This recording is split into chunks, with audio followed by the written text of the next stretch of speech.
राधे राधे मेरे प्यारे भाइयों बहनों माताओं व बंधुओं, संस्कार की बातें चैनल में आपका स्वागत है। बंधुओं, आज मैं आपको सुना रही हूँ अमावस्या पर सुनी जाने वाली कहानी, जिसे सुनने मात्र से मनुष्य का जीवन सुखी हो जाता है। बंधुओं, यदि आपने हमारे YouTube चैनल संस्कार की बातें अब तक सब्सक्राइब नहीं किया तो जरूर करें और बेल आइकन दबाना ना भूलें, ताकि आपको हमारी आने वाली सभी वीडियोस की जानकारी सबसे पहले हो सके। बंधुओं, वीडियो को पूरी सुनने के बाद कमेंट बॉक्स में जय अमावस्या माता की जरूर लिखें। बोलो अमावस्या माता की जय हो। एक नगरी में एक राजा राज्य करता था। उसकी प्रजा एवं परिवार सब आनंद से रहते थे। राजा की रानी धार्मिक एवं प्रजा की प्रेमी थी। राजा के महल के सामने एक साहूकार की हवेली थी। राजा की रानी एवं सेठ की पत्नी में बहुत मित्रता थी। रानी सारी प्रजा से प्रेम रखती थी। एक दिन साहूकार की हवेली से साहूकार की पत्नी के रोने की आवाज आने लगी। तब वह बहुत भारी विलाप कर रही थी। रानी ने हवेली में रोने की आवाज सुनी तो रानी ने राजा से इस विलाप का कारण पूछा। राजा ने कहा कि सेठ का पुत्र मर गया है, सो सेठ की पत्नी और लड़के की माँ दुखी है। रानी बहुत भोली थी। उसने राजा को कहा, महाराज, दुख क्या होता है?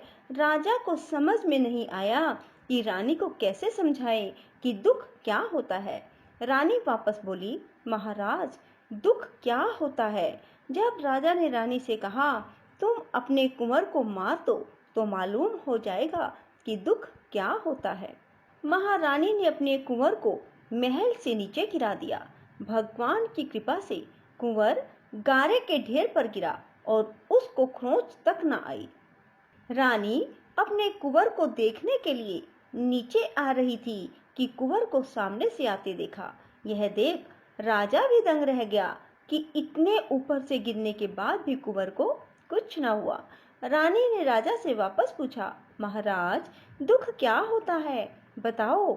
उस समय पड़ोसी राज्य के राजा के सैनिक युद्ध कर रहे थे। राजा ने रानी से कहा, अब मैं लड़ाई में अकेले जा रहा हूँ। जब तुम मेरे मरने का समाचार सुनोगी तो तुम्हें दुख का एहसास हो जाएगा।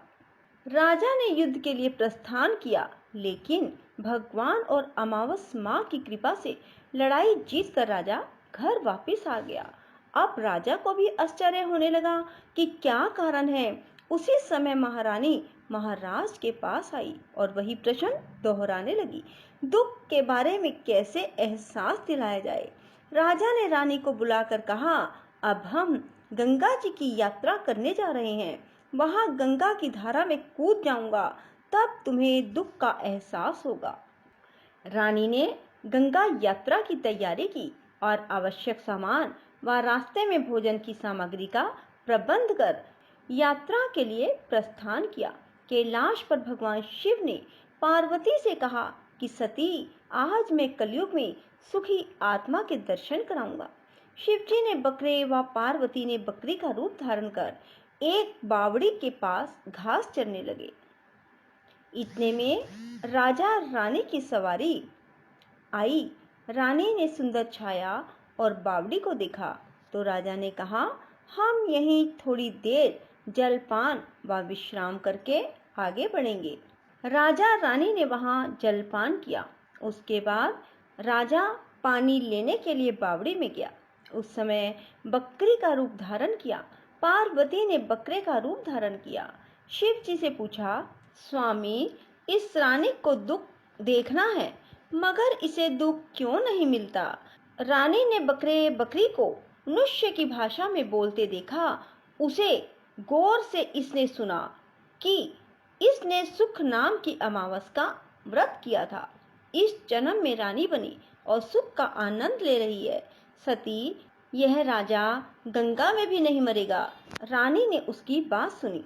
तभी राजा पानी लेकर आया तो रानी ने राजा को वह सारी घटना सुनाई और वापस अपनी नगरी को चले आया।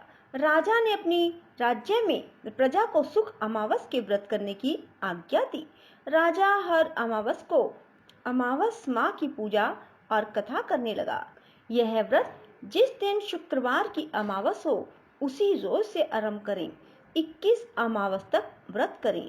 पहले 5 अमावस गेहूं लाल कपड़ा दान करें, 5 अमावस मूंग, उसके बाद 5 अमावस चना, बाद में 5 अमावस मक्का और अंत में 21वें अमावस को चावल दान करें। दान में जैसा रंग अन्न का हो वैसे ही रंग का कपड़ा भी दान करें और कुछ दक्षिणा देवें। व्रत के रोज गाय को हरा चारा दें और ब्राह्मण को भोजन या दक्षिणा दें। जो मनुष्य श्रद्धा पूर्वक इस व्रत को करेगा, अमावस माता और भगवान शिव की कृपा से दुख से उन्हें मुक्ति की प्राप्ति होगी। बंधुओं, यदि आपको हमारी वीडियो पसंद आए तो इसे लाइक करें और शेयर भी जरूर करें। धन्यवाद।